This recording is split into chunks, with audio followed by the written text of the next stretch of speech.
So the other day, I was on the CivMC subreddit, and I saw that JMQN had made the newest one of his maps, Map 32, which was crazy to me as someone who had seen the first CivMC map come out. And I was just sort of curious, I haven't logged on to CivMC in a while. I've just been busy in real life, but I looked at the map, and I was just astonished as to how much of it was just taken up. How little empty space there was, just how many countries there were. And this made me sort of curious, as to how much of the land is actually open, how much of it is not claimed. And so I made a follow up post taking his and just drawing out in white what the unclaimed bits were. I had some people comment below with corrections or comments, but it just made me sort of curious because I think, a lot of people when they join Civ, they immediately look towards open land. And so I thought it would be cool to make a video trying to summarize what exactly the open land in Civ was. And that's what this is. So, as a quick summary, just, what is CivMC? So, CivMC is a geopolitical Minecraft server where players basically make countries, build cities, wage war, conduct trade, all of that. I know everyone in the Civ community is going to shoot me for comparing to Stoneworks, but if you know what Stoneworks is, it's on the same axis as Stoneworks, just without using the Towny plugin system. It's sort of less roleplay based. I'm sure this could be a whole different post or video, but basically it's sort of roleplay nation building like Stoneworks, just very different. And CivMC specifically is the newest mainline server in this giant line of CivCraft servers going back like 10 years or something crazy like that. Now, like I said, I had been here to see that first CivMC post, and I was shocked to learn that 2.5 years later was now the newest post, number 32, which is just wild to think about in my brain. Like, God, time flies. But as you can see here in the map, not only has the whole map obviously been discovered after all those years, but it's also been a lot more filled out. There's a lot less empty space than there was before, as you'd expect. And so, with all these nations and claims, basically, I just began to wonder, is there anything left to claim? What is the open land that's left? And so I decided to do some research, and by using, I had like 40 tabs open with all of JMQM's map claims. I had the GitHub open. I used my little white blotched out map thing there to see what exactly was open. And then I just decided to sort it by continent just to make it a little more easy or comprehensible. Please note that I'm not a fully informed or omnipotent source. If I need any to make any corrections, they'll be in the description. I probably won't get everything right. A lot of this is just off the Civ Wiki or off the Reddit or just by using those maps as I try to basically find all the empty land and source who exactly had owned it. Why is it empty when so much else isn't? And yeah, so that's basically what it is. So if we're going continent by continent, I decided to just start with Deluvia in the southwest. And you might ask, why Deluvia? And that's because it's full. It's the only continent with no unclaimed land. However, if you are interested in settling this region, the good news is that it's not closed off to new players, and that's due to the dominant nation in this region, the Imperial Federation. To be completely biased, I'm from the Imperial Federation, but putting that aside, I can objectively say that the IF is one of the most active nations in the server, player wise. Its sort of groundwork is that it's a federation of a lot of various unique states. You can see some examples to the right, although a lot of those don't exist in this form anymore, as we'll talk about in the next slide. But it's very welcoming to new players because its whole concept is that anyone can set up their own quasi-independent state, doing basically everything except diplomacy. If you want to be a dictator, if you want to be a king, a parliament, whatever, it's up to you. Whatever economy you want to have, that's up to you. Obviously, you exist in a federal framework, but it gives you a lot of autonomy while letting experienced players and an already developed economy and resources help you out. And due to inactivity or states seceding or states merging together, the internal borders of the IF are always changing. I mean, the map to the right is already outdated. That was made in August, which is the most recent one, and it's definitely not up to date anymore. But basically, there's just always open land for new players to settle if you're interested. The IF keeps like federal land to the side if you're a new player if you want, or you can try and like make your own state or join other states, or there's just a lot of possibilities basically. And because everything's always changing, there's a lot of opportunity. Sort of as the river flows, you go with it, and you can start your own thing. I'll leave the coordinates for all these territories or regions if you want to go explore them or check them out as well. It's the x coordinate and the z coordinate. And now moving on to the east to the continent of Alanarth. Alanarth has five really big pieces of unclaimed land as far as I can tell. The first is in the northeast, which is Zatoka. So from the start of the world in June 2022, God, I'm old.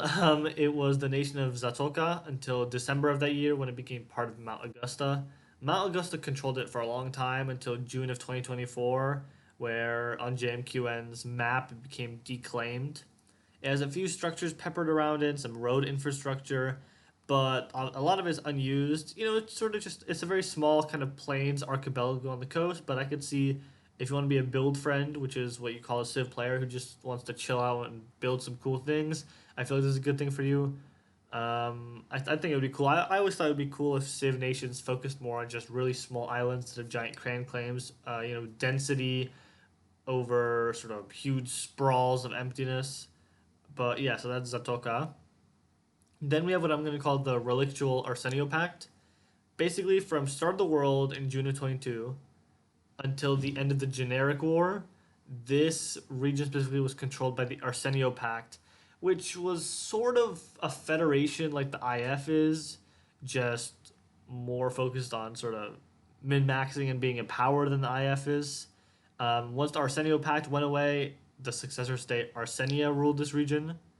But once Arsenia ended around the turn of 2024, at least that's when it was declaimed on the map. Apart from a very brief colony by Aniso, this land was just unclaimed. The new Arsenio that's part of the Icenian polity has not reclaimed this yet. This area is a taiga biome. It has a village built to the south, and then a lot of large farms. For all these regions that have large farms built in them, just know that because of the way Civ mechanics work, where you can reinforce things with obsidian, it's not necessarily it's not necessarily true that no one will be using anymore or that it's not claimed anymore. Just because it's not claimed on the map, people could still be coming here to use the farm, so just be wary of that. The next one is what I'm going to call Estonia because that's what it reminded me of. This is another small piece of land that was also once part of the Arsenio Pact. It was then owned by Arsenia and then by a state called Amicitia, who still exists but eventually declaimed it. It has not yet been claimed by the Icenian Arsenio either. It's more taiga biome, which appears to be two farms that, again, just be wary because they could still be used. Then we have what I'm going to call the Southern Snow Belt. This one's had the colony of the Ice Shelf in the southern part, which was owned by Cortesia del Mar, as well as South Augusta, a part of Mount Augusta. Both left this region in the late summer of 2023. Aniso also had a brief colony here and only declaimed that this year, 1 or 2 months ago. This region is just completely covered in snowy tundras. There's very sparse buildings or settlements. And I like this comment in the Reddit, which explained it well, where, quote, lands southwest of Nara are frozen, and not many people enjoy building in snow, and only wackos enjoy when it is snowing, and your mid-done building gets covered in snow. And below we have a picture of all the IFers responding to that comment, because their country is similarly a snowy wasteland. Then we're gonna have ex Gensokyo. This used to be a major country known as Gensokyo, which permanently split up in late spring of 2023. The northern part became controlled by its neighbor Trudencia, while the south, this region here, was for a time a rump state called Meracidia, which stopped existing between February and March of 2024. It was briefly controlled by the Iris Covenant, but that state later disappeared from the map too, leaving the land once again unclaimed. The western portion from that river you can see is completely just mountainous tundra, while the north is flat tundra and the east is taiga. So all snowy, just various extents of snow and flatness. And now moving on to the eastern continent, which is also counting the Lyrian subcontinent. It has six fairly small, very tiny pieces of unclaimed land. And to start off, we have to address that I'd say the biggest difference between Civ, Craft, and Stoneworks is what you could uncharitably call shitter culture, or just the meme of Civcraft, where there's a lot of nations that take world building very seriously, and there's a lot of nations that say their supreme leader is Zhang Jina. It was originally a nation called Bing Chilling at the start of the world, which would become part of the Grand Imperium. By February 2023, the Grand Imperium had gone inactive and Bing Chilling returned, now part of the Arsenio Pact. Once that dissolved following the generic war, the country faded a bit until it was dissolved and joined up with Gangxi. Gangxi, it was sort of a militarist isolationist state that also eventually dissolved after a few wars. A few small states have claimed this land ever since, but none survive today, and the land is unclaimed. The peninsula is very small. I'd say it's defined by some big urban ruins, and then, of course, the glorious map art of Bing Chilling's leader, Supreme Prime Minister Zhang Jina. Um, like I said, this region is pretty small. I could see some build friends having fun with it, or another meme nation that will proudly revive the legacy of Zhang Jina. Who knows? Then we have Wirkarak and Blockchainistan. So the northwestern portion here was a small nation called Wirkarak, while the rest was a nation called Blockchainistan, which was a sort of infamous nation, sort of like Bing Chilling, who would join Gangxi after the generic war, join forces with them. Wirkarak eventually joined Grand Imperium like Bing Chilling, although they never were incorporated into Gangxi. They were just declaimed once the Grand Imperium was. Once Gangxi and Blockchainistan fell for the final time, both of these regions exchanged hands a few times but are now unclaimed. Woodkowak to the west is very mountainous, while ex-Blockchainistan is pretty much just flat plains with some old farms, roads, and urban ruins. Then we have Varathia. At the start of the world, this region was made for the country of Varathia, who initially settled it. They went inactive around February of 2023. Since then, the nations of Palatang and Nalatalis came and went, settled it for a bit, but then disappeared off the map themselves, and ever since then, it's been unclaimed. The land has jungles to the west and then mountainous forests to the east, with swamp in the center. There's a few scattered settlements settled around, but there's still a lot of empty space for sure. Then we have what I'm going to call Pequeñito, which is super tiny. It's half of an already tiny island. It was a colony of the previously mentioned Zakota. It exchanged hands numerous times and most recently became abandoned when Columbia stopped existing. It has a few buildings scattered around its pretty unwanted forests. I mean, it's so unwanted that the country who claims the other half of the island hasn't bothered consolidating its hold on it. Then we have this pretty cool region that I called the Hidden Mesa. It was controlled by Titan and then Gangxi, but once Gangxi collapsed, the land was just kind of left there. Yoadl never claimed all of it. No one else ever did. There appears to be no buildings, no nothing. It's just mesa plateaus at the roof of the world like this, which I think is awesome. I see so many cool potentials for a country being built here if you're into that. And then we have Lort, which has to be the most interesting name so far. Well, maybe not compared to Bing Chilling, but anyways, at start of the world, it was the nation of Lore, which eventually went inactive. Yoadl did control it in one of the maps, but then declaimed it in the August 2024 map, and ever since then it's been empty. There's two small swamps, a few plains, and the rest just being massive forests. Now we're going to move on to the continent of Impendia. Impendia has two areas of unclaimed land. The first is Cordoba. Now, Cordoba was an independent republic at the start of the world until it was attacked by Gangxi and then had a lot of squabbles over it and eventually became part of SBQR. And this is when we have to sort of address the more sinister side, I suppose you could say, of shitter culture on Civ.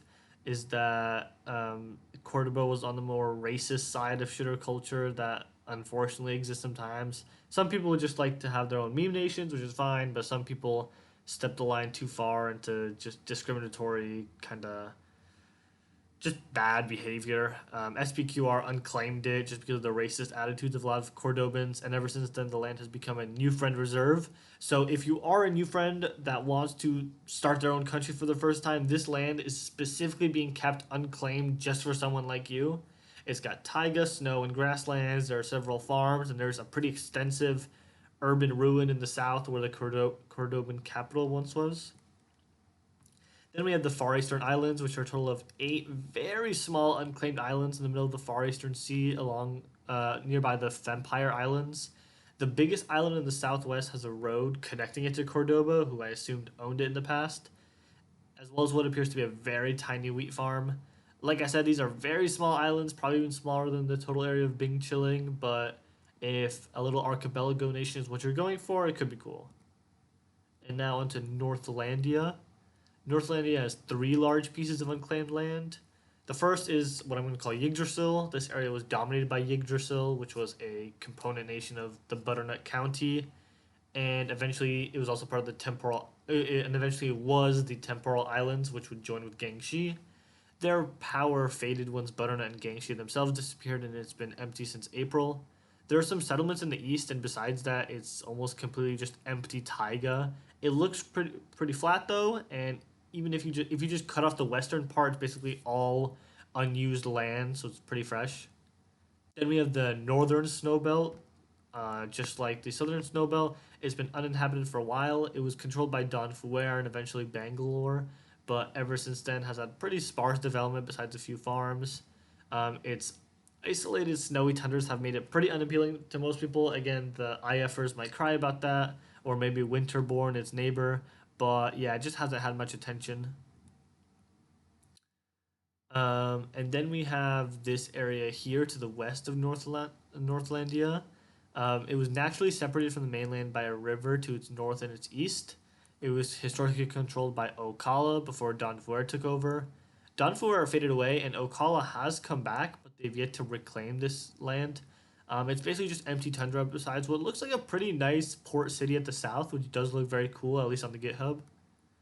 And now on to the western continent. I always thought the name of this continent was stupid, seeing as Caridia is further to the west, and it also makes it the center of the world, but it is what it is. There are 3 large swaths of land in the western continent that are really pretty damn large. The first is the historical land of Butternut County and Lambao. Now, Butternut County was a very powerful nation which had declared independence from Rhode Island, which was another powerful nation.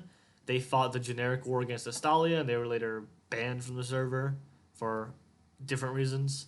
Butternut fought what was yes called the Butt Sex War with Gangxi. I can't believe I just said that. Against an international coalition including Yoatel and its neighbor Icenia. Lambao was formed after that. Icenia had lost that war, and in the land they had to cede, Lambao was formed. While Butternut had won that war in June of 2023, 6 months later in December, it lost a war called the Grasslands Gambit, where Butternut and Lambao ended up dissolving afterwards. And these lands are, for the most part, just the remnants of what those two countries controlled. They're mostly Badlands, desert, and mesa. Another ex-empire of this land was the territory of the Valyrian Triumvirate, which existed for most of the service history as a pretty important international player. The nation eventually went away for reasons I honestly don't know. If you guys know why, I'm guessing it's just inactivity, but if you guys know a different reason, please let me know. And much of its former territory is still unclaimed. While there are many Valyrian ruins here, it is undoubtedly the single largest portion of purely flat land anywhere in the server. So if you want to build some cool things and just want easy land to do it on, this is definitely the place for you. Then we have what I'm going to call Sudestoni. Uh, this is all mostly below Stalia. Um, the western portion had the Kingdom of Arel, also known as Coel. This is actually a nation from Stoneworks who came and fought the first declared war on CivMC, the Western Jungle War. It later has a nation called the Caliphate and then the Arsenio Pact. Ever since the pact fell, nations have come and gone, none of them staying for particularly long, and it remains one of the largest areas of free land on the server. It's almost made up entirely of savanna and desert, which might be a reason why, since it's kind of hard to grow good crops there. But still, its sheer size definitely makes it a popular area, as well as the fact that it's kind of central to the world. And moving on to Caridia, which I think should actually be called the Western Continent. Caridia has three pieces of open land. This is what I'm going to call the final frontier because it is one of the least claimed pieces of land on the entire server. Out of all of the 32 JMQN maps, only two periods of the map's history had claims for it, none over the year. The first period was maps 8 to 12 in September to December of 2022, where Lon of Agland claimed it. And the second was a single map, map 20 in September 20th of 2023, when Warmia claimed it. Ever since then, so for over a year, no one has claimed this part of the world. It's untamed. It is literally just rugged hills of desert, savanna, badlands. But it is truly the least claimed land on the entire server that is currently not claimed. So if you really want land that's just been unused historically, this is the land for you. Then this is actually a mistake I made in my original Reddit post. This is not open land. This land was open and was being held by ARX City to the west as a new friend reserve. But since then, the new friend reserve worked because it's been settled and claimed by the Republic of Vanani. So once again, not open land. And then we have X Butternut Part 2. This was part of Maelstrom, which, side note, is one of the coolest names for a country I've seen, which was a butternut vassal until they themselves ceased to be. It was temporarily the core of a state called Gaiador until that state also just stopped existing. It has a farm to the south, which is pretty cool because it's like a village surrounded by a moat, as well as a farm and a village to the north, but it's otherwise pretty hilly and forested. But yeah, that's all the open land I saw on the map. So what can we take away from this? What are the conclusions? Well, as can be expected of a 2.5-year-old server, most land has been taken. The remaining pieces can be pretty much separated into four categories, none of which are mutually exclusive. The first is that the open land used to belong to a powerful empire that has since collapsed. The second is that the land used to belong to just an ordinary country that became inactive. The third is that the land is just desolate, inhospitable, and just not very wanted. You know, it's the mountainous savanna, it's the snowy wastelands at the far ends of the earth, it's just not a popular destination. Or it's land that is so small that it just evades people's attention. I bet a lot of people just don't know they're not claimed. And what does this say about server health? Now, again, I've been away from CivMC for a while, but just using my sort of knowledge of Civ, I can say that new players, for better or for worse, want to start their own countries. You know, that's why they come to Civ. They want to interact it. They have dreams of world building and constitutions and wanting to wage war until they figure out Vaultcraft is not fun. And a lack of available land will inhibit that. You know, there's a certain appeal when a server just has an open land fresh for the taking, you know, land to explore, land to find at the start of a world. And I'm not saying it's bad that CivMC doesn't have that. It's natural that it doesn't after 2.5 years, but it is something to consider. And then we will have to take into account the fact that the success of decentralized nations, particularly the Imperial Federation, I do think has definitely been boosted by the shortage of land. The fact that the IF will let you come, just give you land, let you have a nation that has a lot of independent features when a lot of the other world doesn't have open land and doesn't have a lot of resources to help you out like the IF just hands out. I do think that's led to the popularization of the IF model. But yeah, so I hope that this video was at least interesting and that it was at least helpful. Again, if I made any mistakes, please correct me in the comments.